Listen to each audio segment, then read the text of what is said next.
खुशी है अनुसुईया। अब महाराज क्या दिक्कत, 3 महीने के बालक, छोटा बालक कितना प्यारा लगता है, बहुत प्यारे हैं। ब्रह्मा विष्णु महेश हैं, सब में सुंदर मेरे बाबा दिख रहे हैं भोलेनाथ। इधर जो है एक तरफ विष्णु, एक तरफ ब्रह्मा और बीच में शंकर लेटे थे हमेशा बीच में। अब देखो क्या हुआ, 3 महीने से 6 महीने हो गए और 3 महीने तक पति देव नहीं पहुंचे तो पत्नियों की हालत देखो क्या होती है देवियों की। तीनों बेचारी निकल निकल के बाहर आने लग गए, ढूंढने चले कहीं खो गए, पत्नी काऊ के बस में है गए होंगे, देख के आओ। अब निकल के बाहर खड़ी हुई सो नारद जी महाराज पहुंचे, वहीं तो निकल के जा रहे थे। सो नारद जी ने इसको आवाज लगाया, नारद इधर आओ। नारद जी बोले, देवी हम ब्रह्मचारी हैं, देवियों के पास नहीं जाते।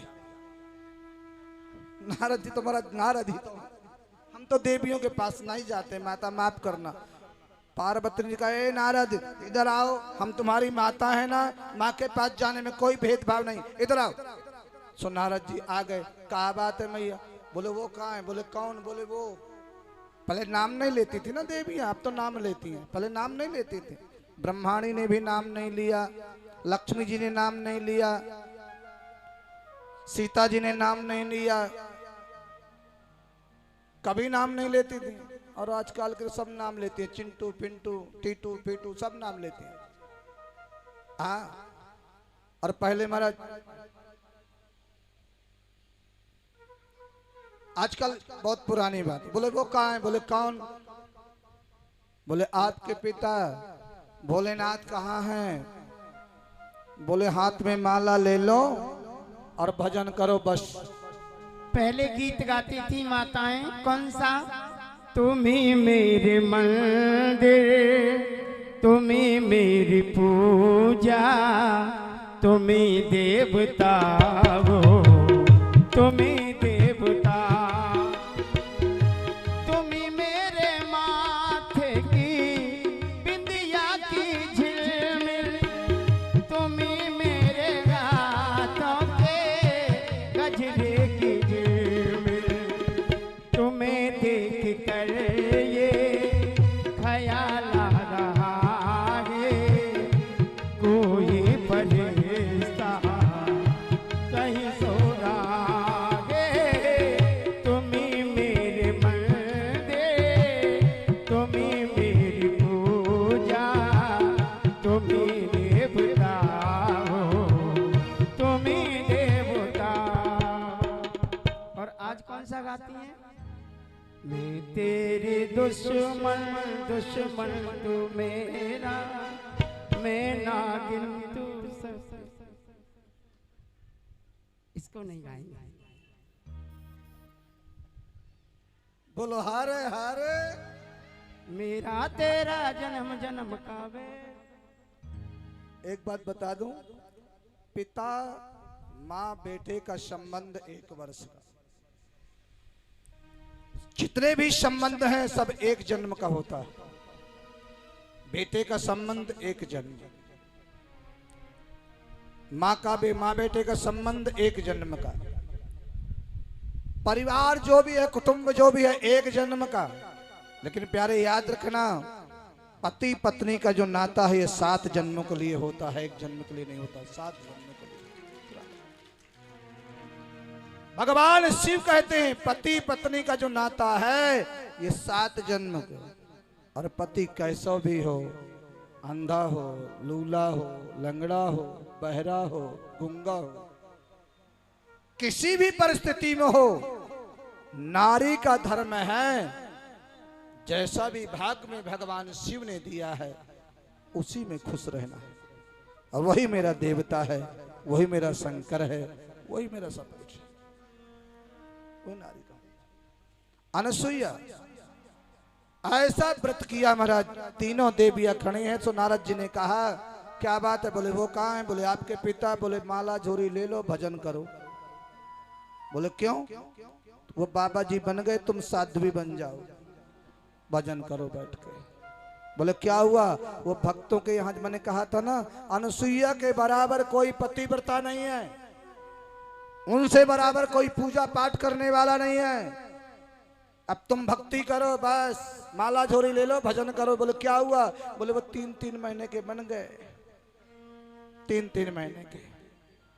अब तुम हैं? बोले कहाँ? बोले वहां अनुसुईया के आश्रम में चली जाओ, बहू बन के ले आओ। अगर तुमको चाहिए तो बहू बन जाओ। अब शर्म आवे। हमारे पति 3 महीने के, बहू जो 50 वर्ष की, बताओ कितना अजीब लगे। पति देव 3 महीने के, बहू रानी 50 वर्ष की। फिर भी गई। पार्वती थोड़ा बोलने में तेज थी, बोलो चलो चलती हैं, कोई बात नहीं। अब तीनों गई अनुसुईया के यहाँ, पहुंच गई महाराज काशी। और वहां जब पहुंचे तो किसी की हिम्मत नहीं पड़ी आवाज लगाने की। पार्वती गई, दरवाजा खटखटाया। सो अनुसुईया कौन? सो पार्वती कहते हैं आपकी पुत्र वधू।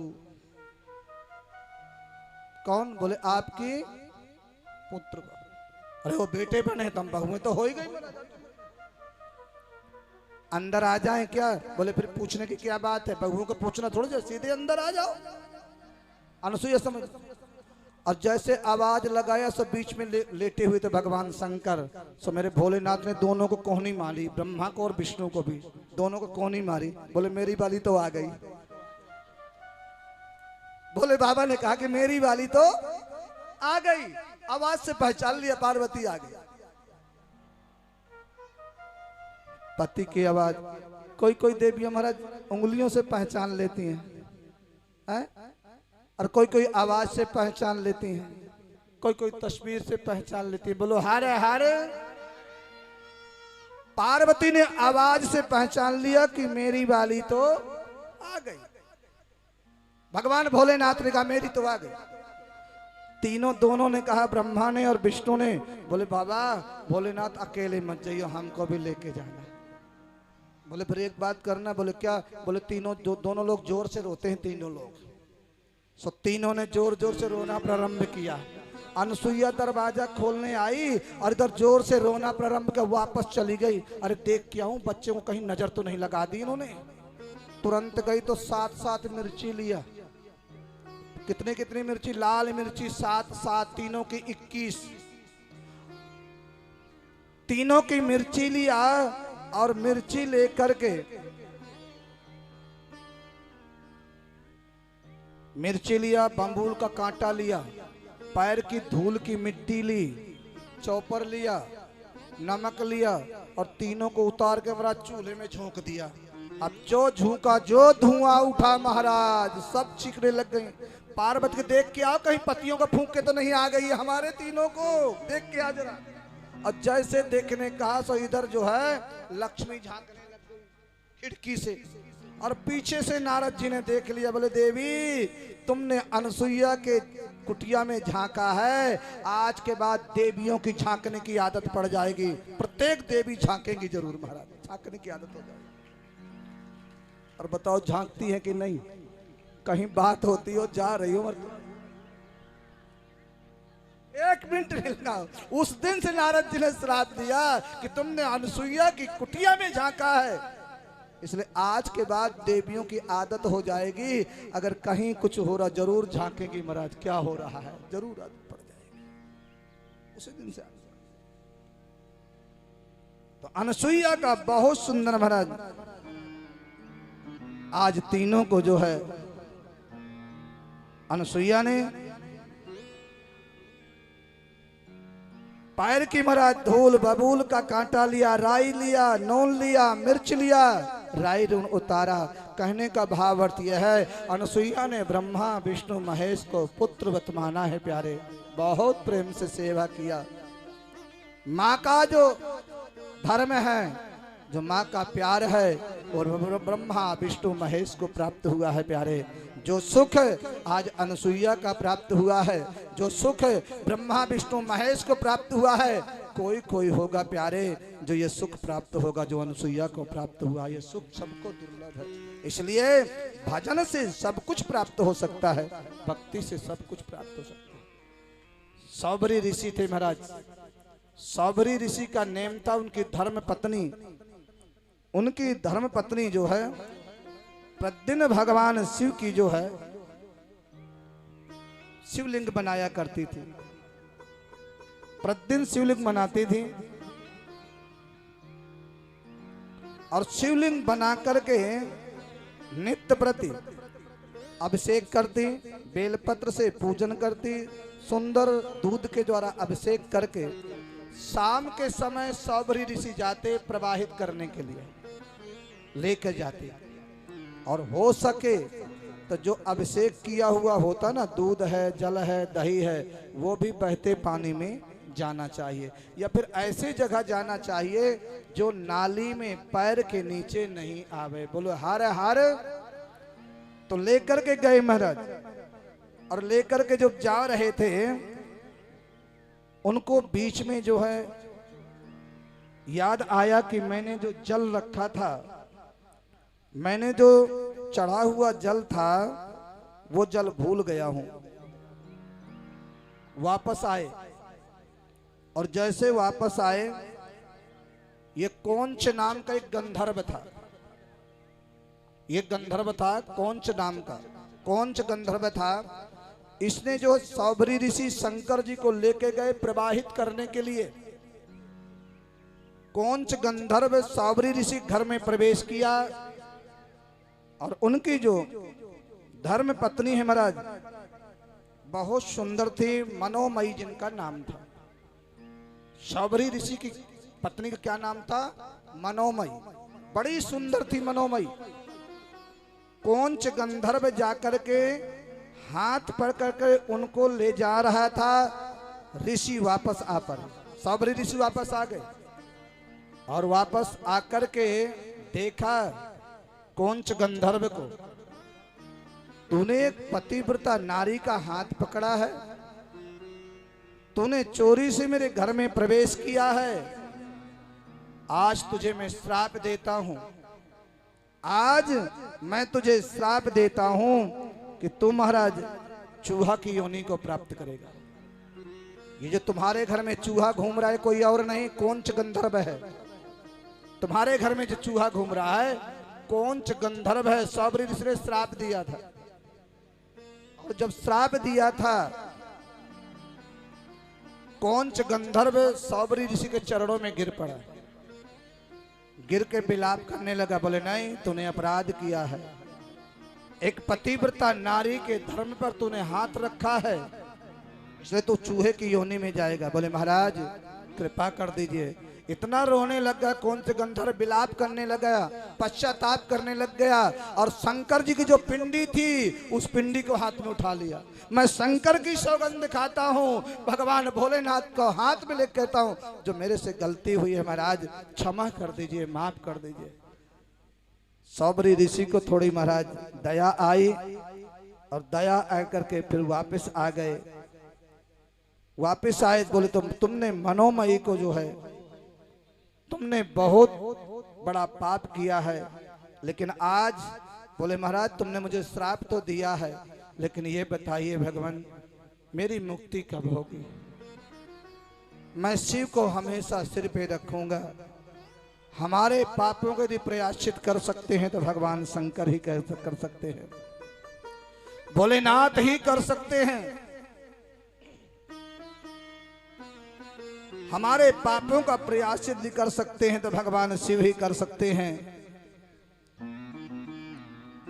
इतनी तो कृपा कर दीजिए, मैं कौन सी पूजा करूं, क्या करूं? कौंच गंधर्व से कहा कि तूने मनोमयी को जो है हाथ स्पर्श किया है, उन्हीं के चरणों में गिर पड़ जा करके उन्हीं से क्षमा प्रार्थना किया पति से। महाराज अपराध होते हैं, तुम में एक अपराध है, मेरे में 10 हो सकते हैं, तुम में 10 है, मुझ में 50 हो सकते हैं। हम पाप के पुतले हैं प्यारे, पाप सभी के द्वारा होते हैं, अनेक प्रकार के पाप होते हैं। पापी कभी भगवान की कथा में नहीं जा पाता, न सुन सकता, न जा पाएगा, कभी वो नहीं जाता महाराज। इसलिए इसके लिए कुछ महाराज कृपा कीजिए। तब उन्होंने कहा चूहे की योनि से तेरी मुक्ति जब होगी, कब होगी? तूने एक कौंच गंधर्व बन करके छिप करके तूने अपराध किया है, संत का रूप लिया है, और जब तक इस पृथ्वी से संत के चोला का पर्दाफाश मतलब विश्वास नहीं हो जाता, तब तक तो चूहा ही बना रहेगा महाराज, तब तक तो चूहा रहेगा। इसलिए संतों पे विश्वास, जब भूतल पर पूर्ण विश्वास हो जाएगा, हमारे संत क्या हमारे ब्राह्मण का, जब ऐसा युग आएगा कि वास्तव में हजारों में लाखों में एक संत एक ज्ञानी दिखेगा, जो सब पर माता पिता गुरु पर एक दृष्टि डालेगा, एक दृष्टि से देखेगा, उस समय तुम्हारा जो है चूहे की योनि से तुम्हारी मुक्ति मिलेगी। अभी संत स्वार्थ से देखते हैं, लोग स्वार्थ से देखते हैं, लोग लोभ में देखते हैं। तो हमारे तुम्हारे घर में ये जो चूहा घूम रहा है, ये कोई और नहीं है, कौंच गंधर्व घूम रहा है। और जिस दिन पृथ्वी पर संतों पर विश्वास, ब्राह्मणों पर विश्वास, सच्चाई पर संत ब्राह्मण जब चलने लग जाएंगे महाराज, सत्य की स्थापना हो जाएगी, धर्म की स्थापना हो जाएगी। एक ही धर्म है हमारा सनातन धर्म। नाना पंथ जो बने हुए हैं, ये पंथ सब हट करके सिर्फ एक ही धर्म होगा, सनातन धर्म होगा। उसी दिन इस चूहे की मुक्ति हो जाएगी, सनातन धर्म की स्थापना हो जाएगी, उस दिन चूहा खत्म हो जाएगा। अनेक धर्म है ना, कोई किसी चीज के बारे में बता रहा है, कोई किसी चीज के बारे में बता रहा है, कोई कुछ बता रहा है। इसलिए महाराज भगवान के लिए कपड़े बदलने की जरूरत नहीं है, भगवान के लिए सामग्री बदलने की जरूरत नहीं है, भगवान के लिए रूप बदलने की जरूरत नहीं है। भगवान के लिए बदलना है तो अंतर की आत्मा बदलने की जरूरत है, भगवान से प्रेम करने के लिए, और कुछ बदलने की जरूरत नहीं है। दिखावा जिस दिन खत्म हो जाएगा, जिस दिन दिखावा खत्म हो जाएगा, उस दिन मान लेना कि भूतल पर भगवान की हमारी भक्ति हो रही है, भगवान की सेवा हो रही है। और आपने देखा होगा महाराज, गरीब जो सेवा कर देगा, जो छोटी दुकान में सामान मिल जाएगा, वो बड़ी दुकान में वैसा सामान नहीं मिलेगा। कहते ना, ऊंची दुकान और फीके पकवान। बड़ाई के चक्कर में मत पड़ना। छोटा व्यक्ति जो तुम्हारी सेवा कर देगा, बड़ा नहीं करेगा।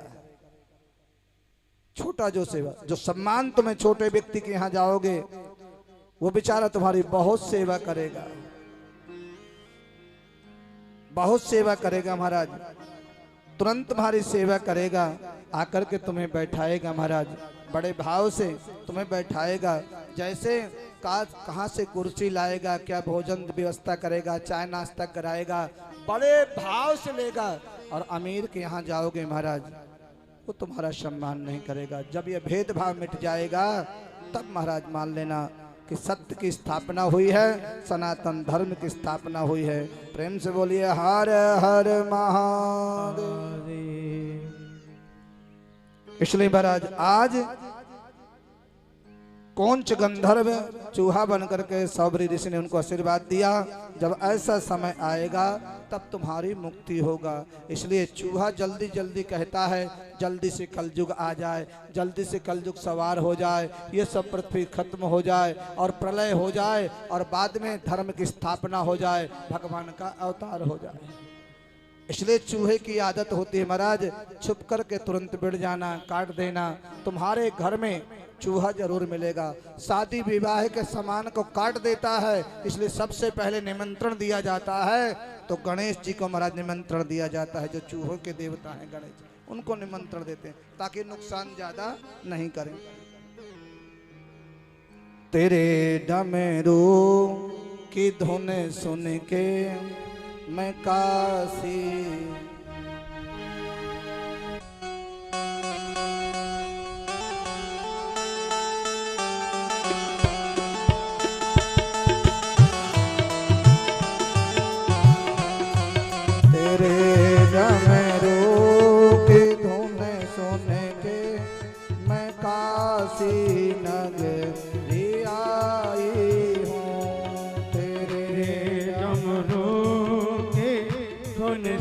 आइए थोड़ा चलते हैं भाव में। जय हो रे आए हो, तेरे डमरू की धुन सुन के मैं काशी नगरी आई हूँ।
डमरू की धुन सुन कर मैं काशी नगरी आई हूँ। उठाइए दोनों हाथों को ताली से बजाए हो।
हर हर महादेव हर हर। इस प्रकार महाराज भगवान भोलेनाथ की कथा। इसी में शंखचूर्ण नाम का एक दैत्य है। शंखचूर्ण नाम का जो दैत्य है, इसने महाराज इनकी जो पत्नी है वो तुलसी है। तुलसी ने भी बड़ा पतिव्रता सतीत्व है, पूजा पाठ करती है। शंखचूर्ण तुलसी के दम पर देवताओं पे अत्याचार कर रहा है, विजय प्राप्त किया सर्वत्र। भगवान भोलेनाथ के पास आए सभी। भगवान शंकर ने कहा, देखो मुझे रूप बदलना नहीं आता, मैं सीधा साधा हूं, मैं भोले गोल मटोर मेरे भोले शंकर हैं। भगवान विष्णु से कहा गया, भगवान विष्णु गए हैं, शंखचूर्ण का रूप लिया, तुलसी के कक्ष में पहुंचे। इधर जैसे स्पर्श किया भगवान ने, पतिव्रता धर्म नष्ट हुआ। भगवान शंकर ने त्रिशूल से शंखचूर्ण का सिर काट दिया। वह सिर जाकर के तुलसी की गोद में गिरा, और तुलसी ने जैसे देखा कि ये तो मेरे पति का शरीर है, ये मेरे पति का सिर है, तुलसी क्रोध में आ गई और उसने कहा, तुमने मेरे पति के मेरे साथ छल किया है, तुमको मैं श्राप देती हूं, तुमको मैं श्राप देती हूं कि आने वाले समय पर तुम महाराज पत्थर के हो जाओगे, आने वाले तुम पत्थर के होगे। और उसी तुलसी का श्राप दिया भगवान विष्णु ने कि तुम लकड़ी हो जाओगे, तुम लकड़ी हो गए। जब समय आया, जलांधर की पत्नी वृंदावनी, भगवान विष्णु ने जो है छल किया, दोनों ने श्रापाश्रोपी हुई। बीच में नारद जी प्रकट हो गए। नारद जी ने कहा, ये वो पत्थर नहीं बनेंगे, ये वो पत्थर बनेंगे जो सालिग्राम के नाम से जाने जाएंगे। सालिग्राम साक्षात भगवान विष्णु का रूप है, और तुम वो लकड़ी नहीं बनोगी वृंदा, तुम वो लकड़ी नहीं होगी, तुम तुलसी होगी। लेकिन तुलसी सालिग्राम से अलग नहीं रहेगी, और सालिग्राम तुलसी से भी अलग नहीं रहेंगे, दोनों साथ साथ रहेंगे। बीच में समाधान किया, बीच में समाधान किया। और आज भगवान विष्णु जब गए, शंखचूर्ण का भगवान शंकर ने वध किया और उसको मार करके समुद्र में फेंक दिया। शंखचूर्ण की हड्डियों से शंख का निर्माण हुआ, शंख जाति का निर्माण। शंख जाति का जो निर्माण हुआ है वो शंखचूर्ण की हड्डियों से हुआ है। आज इस तुलसी ने श्राप दिया किसको? भगवान भोलेनाथ को।